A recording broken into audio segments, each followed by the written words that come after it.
Y regresamos de inmediato a noticias de nuestro país con lo que ha sido la principal información de esta jornada, porque el gobierno del presidente Boric presentó esta mañana la reforma tributaria. Para ahondar en este tema, nos acompaña aquí Felipe Larraín, exministro de Hacienda y también director de Clapes UC. ¿Cómo está, Felipe? Un gusto saludarlo.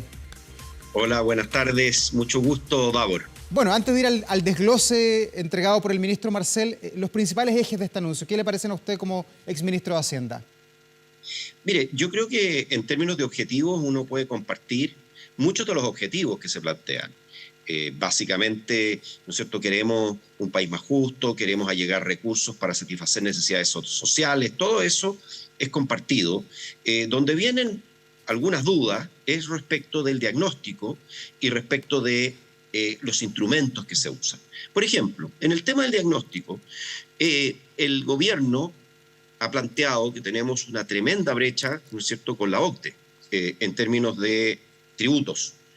Yo le quiero decir que eso no es así. Cuando se hacen los cálculos correctamente, es decir, cálculos que corrigen por el problema de seguridad social. ¿Por qué? Porque la seguridad social en algunos países es un impuesto, en otros países, como en Chile, es una contribución a una cuenta individual. Entonces, si comparamos impuestos a impuestos, hay que o sumar o restar seguridad social. Primer ajuste de seguridad social. Segundo, hay que entender que el ingreso importa a la hora de recaudar.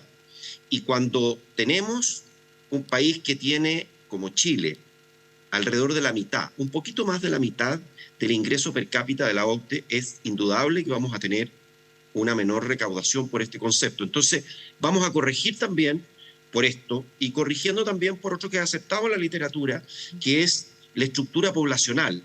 Los países con con una población más vieja, tienden a recaudar más porque hay mayores presiones de transferencia para esa población. Cuando se hacen estos ajustes, Chile queda a 2 puntos de la OCDE. Es decir, efectivamente, tenemos una carga tributaria menor que la OCDE, pero en 2 puntos. Una propuesta tributaria como la de el gobierno, que plantea 4,1 puntos del PIB de mayor recaudación. Esto es, a veces la gente se puede perder, ¿no es cierto? ¿Qué es lo que es 4,1 puntos Felipe, del PIB? eso le iba a preguntar. ¿Es ambicioso hablar de un 4,1 de aquí al año 2026 o no? Porque ha habido varias declaraciones durante esta jornada y muchos dicen, bueno, el contexto económico de Chile y del mundo, ¿para qué decir? No da para recaudar un 4,1%. Bueno, por supuesto que es muy ambicioso. Es una de las reformas más ambiciosas, si no la más ambiciosa en las últimas décadas. Entonces, 4,1 puntos del PIB, para entenderlo, son más de 12.000 millones de dólares. Ahora, con eso, también es importante entender, porque uno dice 4,1 puntos del PIB, no vaya a ser que esto es un 4,1% de aumento. No, esto es un 20% de aumento en los impuestos. Hasta ahora. Es un 20% de aumento en los tributos que va a pagar la gente, las empresas en Chile. Entonces, hay que entender que estamos frente a una reforma que es muy ambiciosa y que nos dejaría de implementarse 2 puntos por sobre la OCDE, 2 puntos del PIB por sobre la OCDE y más de 6 puntos del PIB por sobre Latinoamérica. ¿Por qué es importante también compararnos con Latinoamérica? Porque nosotros competimos con ellos a la hora de atraer capitales extranjeros. Entonces, esto está reduciendo nuestra competitividad. Ahora, yo creo que en este sentido es importante el diagnóstico, Laura. Es importante que nosotros tengamos un diagnóstico compartido. Yo creo que a pesar de que yo le reconozco al ministro Marcel que él hizo un esfuerzo por conversar y dialogar con muchos sectores de la población, pero creo que al final todavía nos falta para tener un diagnóstico compartido respecto a nuestra brecha tributaria. Felipe, ¿y cuánto influye en la discusión, en lo que va a venir, en la oportunidad también de presentar hoy día esta reforma, el contexto económico de nuestro país, con cifras de inflación altísimas sobre el 11%, con proyecciones de crecimiento hacia fin de año, que con suerte podríamos tener un 2% de crecimiento de acuerdo a varias encuestas y proyecciones que se hacen? ¿Cuánto va a influir eso? Bueno, desde mi punto de vista, por supuesto que influye. Las circunstancias, el momento del ciclo económico en el cual estamos introduciendo esta reforma, por supuesto que es importante. Aunque sea gradual, los agentes económicos utilizan esta información y aunque usted me diga, mire, yo no le voy a pegar el garrotazo ahora, sino que se lo voy a pegar en el tiempo. Va a ser, ¿no es cierto?, este 20% de aumento de los tributos no va a ser hoy día, pero la gente toma eso en consideración al momento de invertir hoy, lo que va a ocurrir a futuro. Entonces, desde ese punto de vista, a mí me parece que indudablemente el momento no es el más propicio, porque estamos, y no digo que no haya que hacerlo nunca, yo creo que es importante entender cuál es la circunstancia. En Chile estamos hablando de una economía que está desacelerándose a tasas crecientes. Hemos conocido el IMASEC de hoy, pero no vayamos al IMASEC, sino que vamos a lo que significa una desaceleración muy importante, que ya el primer trimestre de este año tuvo un crecimiento negativo respecto al último trimestre del año pasado en la serie desestacionalizada. Por lo tanto, me parece de suma importancia entender que tanto Chile como el mundo están en un momento difícil en materia de, como usted dice, alta inflación y bajo crecimiento. Y este es un cóctel complicado desde el punto de vista económico, al punto que lo hemos llamado estanflación, es decir, estancamiento con inflación. Y lo que uno tiene que preocuparse en una reforma tributaria no es solo recaudar, sino que también estimular el crecimiento, la inversión y el empleo. Felipe, y de acuerdo a los anuncios que ha hecho hoy día el ministro Marcel, que tienen que ir al Senado por lo demás y discutirse en ese lugar, ¿qué impacto va a tener esta reforma tributaria en la clase media? ¿Se va a impactar de alguna manera? Porque hoy día se decía que la clase media de alguna manera no iba a ser tocada con estos ajustes económicos. Bueno, mire, la clase media profesional indudablemente que va a ser tocada, porque resulta que va a pagar más impuestos al ingreso, va a pagar más impuestos en global complementario, en segunda categoría. Es indudable que eso va a ocurrir. Ahora también hay que reconocer que el proyecto tiene un par de cosas positivas en términos de permitir reducir de la base tributaria el gasto en arriendo hasta 450.000 pesos, entiendo que es, y el gasto en cuidado de niños menores o de personas con severa dependencia, que hasta 550.000 pesos. Creo que eso es positivo, eso es algo que se ha hecho en el pasado y creo que hay que reconocer que es un elemento positivo. Pero, como un todo, hay que mirar lo que significa para la clase media en su conjunto el aumento de los tributos y lo que va a significar el efecto dado en materia de inversión, que a mi juicio, a pesar de que hay un incentivo a la inversión, hay muchos aumentos de impuestos que van a ocasionar una caída en el retorno a la inversión.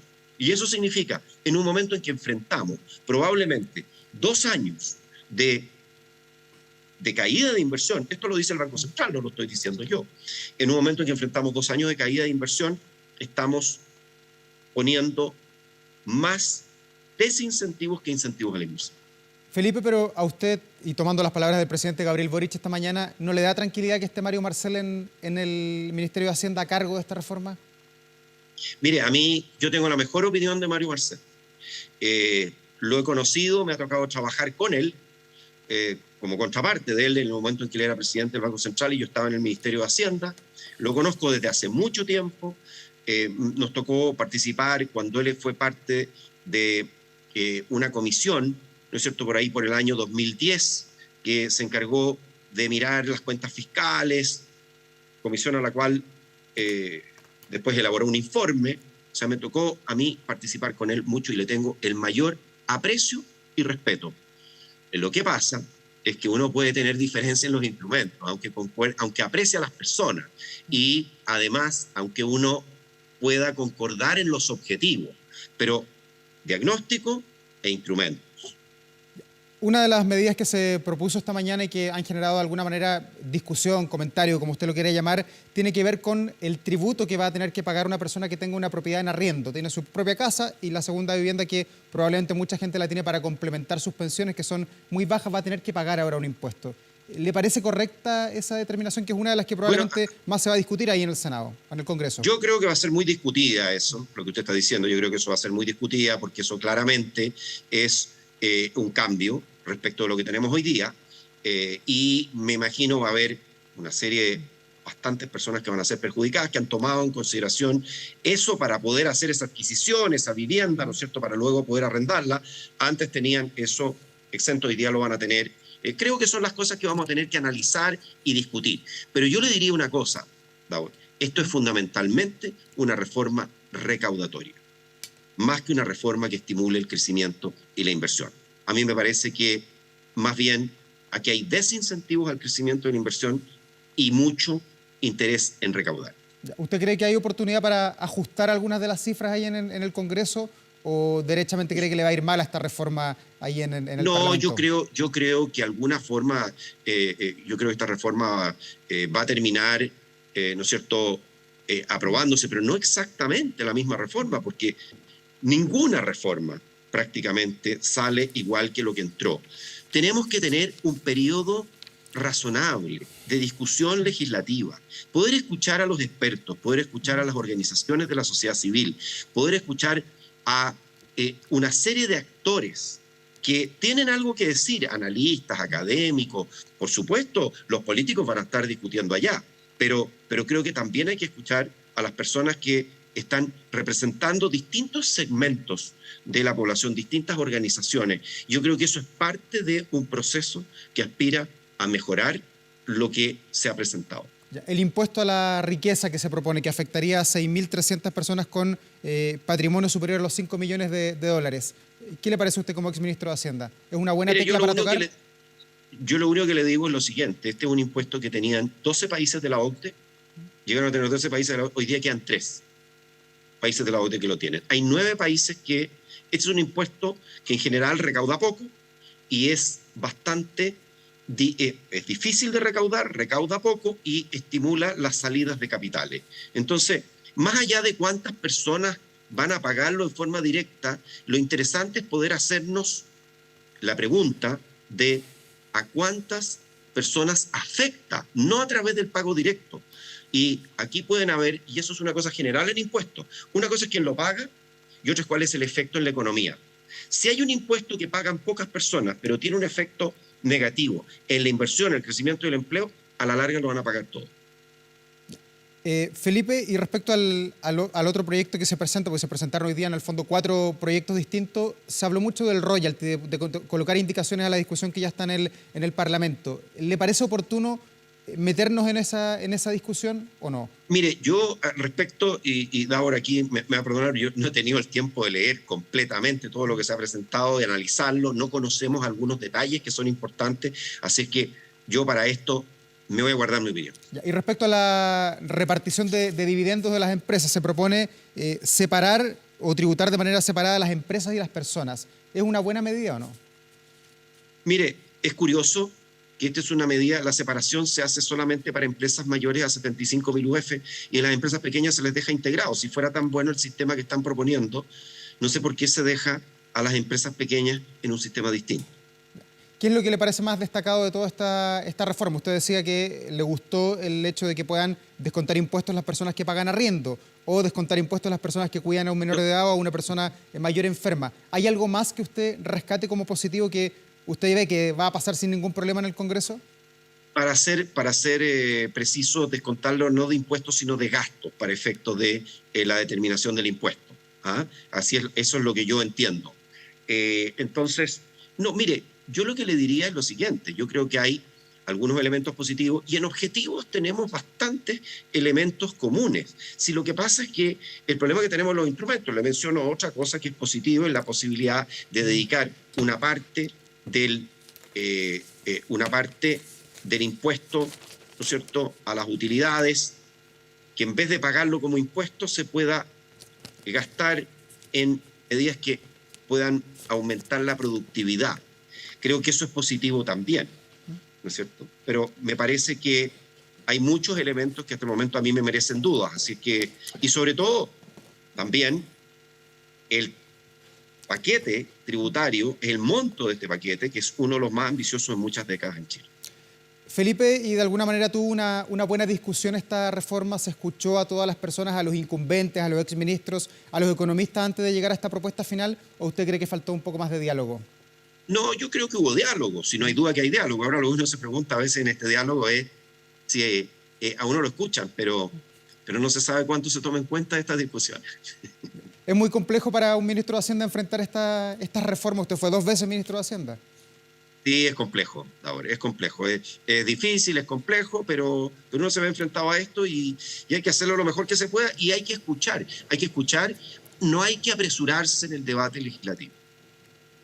Felipe Larraín, exministro de Hacienda, director además de CLAPES UC, muchas gracias por conversar con nosotros sobre este, que es el tema del día, además esta reforma muy esperada, un eje estructural en el gobierno del presidente Gabriel Boric.